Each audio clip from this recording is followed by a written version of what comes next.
اور حاجی کے بارے میں فرمایا یہ 400 لوگوں کی بخشش کا ذریعہ بنے گا،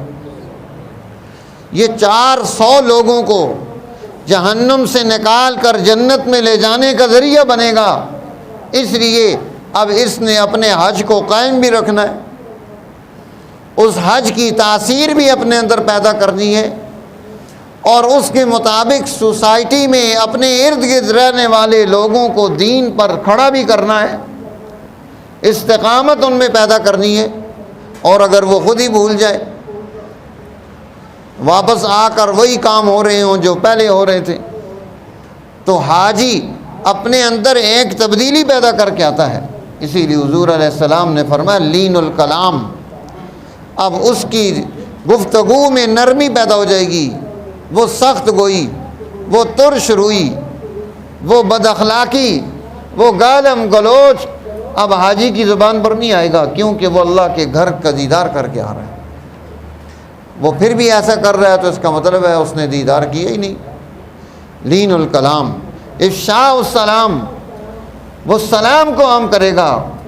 اس کی زبان سے، اس کے عمل سے، کردار سے دوسروں کو سلامتی ملے گی۔ اگر وہ سلامتی کا، امن کا پیغام لے کر نہیں آیا، پھر وہ کیا ساتھ لے کر آیا ہے؟ تیسری چیز فرمائی اطعام الطعام، اس کے اندر سخاوت کا جذبہ پیدا ہوگا، وہ اللہ کی مخلوق کی خدمت کا جذبہ لے کر آئے گا، وہ اللہ کی مخلوق کی ضرورتیں پورے کرنے کا جذبہ لے کر آئے گا کہ سوسائٹی میں کوئی انسان بھی وہ بھوکا اور ننگا نہیں رہنا چاہیے، اس کے مسائل حل ہو جانے چاہیے۔ اگر وہ اس کی سوچ نہیں رکھتا ہے، اجتماعی سوچ انسانی سوسائٹی کو ترقی دینے کی نہیں پیدا ہوئی، تو کعبہ اللہ کا گھر، رسول اللہ صلی اللہ علیہ وسلم کا مزار، روضہ مبارک، آپ کا علاقہ، آپ کے پاس آنے والا یہ دین جو اس کے مقاصد تھے وہ اس نے کھو دیے۔ اس لیے ان مقاصد کو جانے والے نے ذہن میں رکھنا ہے کہ وہاں سے واپس لائے گا کیا، آ کر کرے گا کیا۔ تبھی تو 400 لوگوں کی سفارش اس کی قبول کی جائے گی جب یہ خود دین کے ان اعلیٰ اصولوں اور ان کرداروں پر کاربند ہو جائے گا، بعمل ہو جائے گا۔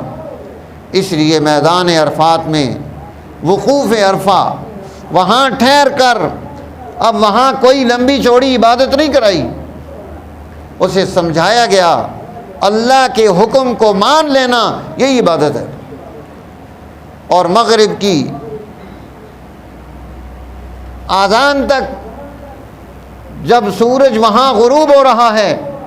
سب کے گناہوں کو لے کر وہ غروب ہو رہا ہے، وہاں رکنے کا حکم دیا۔ اور پھر اللہ نے یہ کرم کر دیا اس امت پر کہ یہ واحد رات ہے جس کا اگلا حصہ بھی پچھلی رات کے ساتھ شمار کیا جاتا ہے۔ ورنہ آپ دیکھیں رات جیسے ہی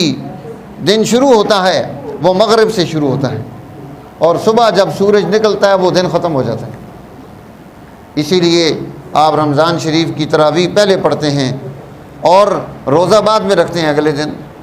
کہ وہ رات مغرب میں چاند نظر آنے کے بعد دن شروع ہو گیا ہمارا، اور صبح پر دن ختم ہو گیا۔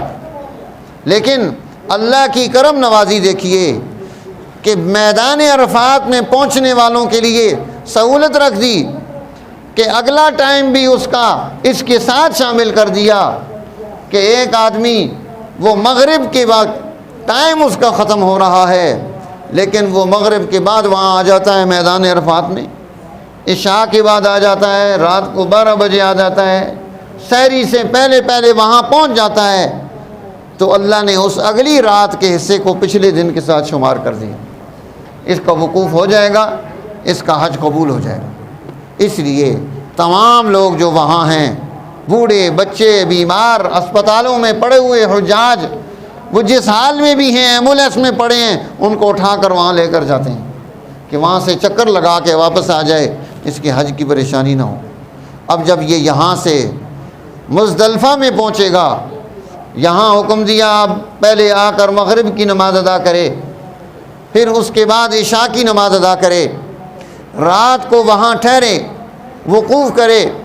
وہاں عبادت کرے، اللہ سے معافی مانگے، گناہوں کو جو میدان عرفات میں معاف نہیں ہوئے یہاں ہو جائیں،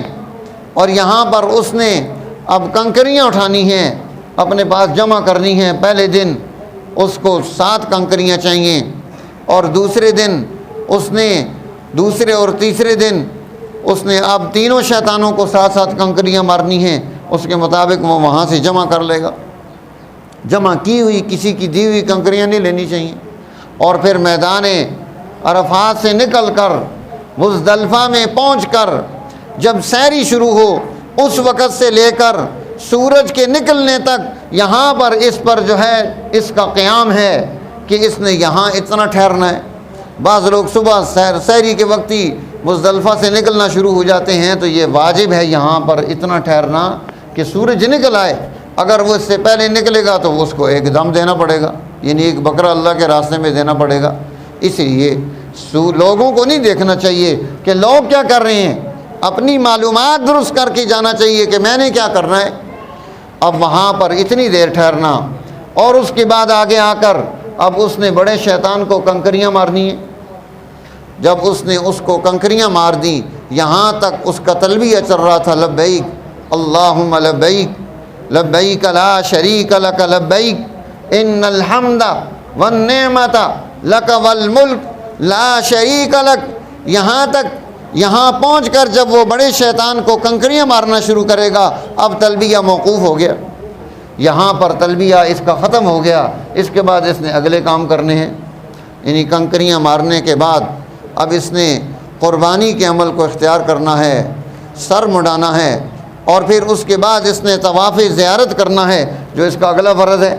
اب جب طواف زیارت کر لیا، اب اس کے حج کے تمام کام مکمل ہو گئے۔ ہاں، مینا میں رہ کر 2 دن یا 3 دن جتنا اس کے پاس استطاعت ہو، آخری دن آپشنل ہے، بیٹھ جائے وہاں مارے کنکریاں تو اچھی بات ہے، نہ مارے تو پہلے نکل کر آ جائے۔ لیکن اگلے 2 دن اس نے 11ویں اور 12ویں کو کنکریاں مارنی ہے شیطانوں کو، اور وہاں عبادت کرنی ہے، نماز ادا کرنی ہے، توبہ استغفار کرنی ہے۔ اب اور اس کے درمیان میں اس نے طواف زیارت بھی کرنا ہے، 10، 11 اور 12 3 دن اس کا وقت ہے کہ 3 دن میں اس نے طواف زیارت کرنا ہے۔ اور اس کے بعد اس کے ذمہ جو واجب رہ جاتا ہے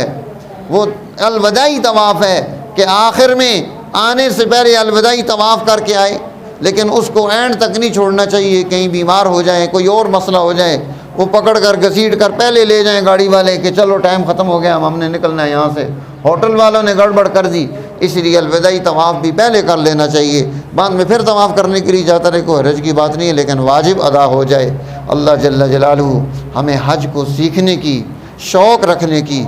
اللہ کے گھر تک پہنچنے کی توفیق مانگنے کی ہمیں توفیق عطا فرمائے، کہ ہم مانگتے بھی رہیں، اور جن پر فرض ہے، جن کو اللہ نے وسائل دیے وہ تمام کر کے نکلیں بھی۔ اللہ تعالی ہماری طاعات و عبادات کو قبول فرمائے۔ وآخر دعوانا الحمدللہ رب العالمین۔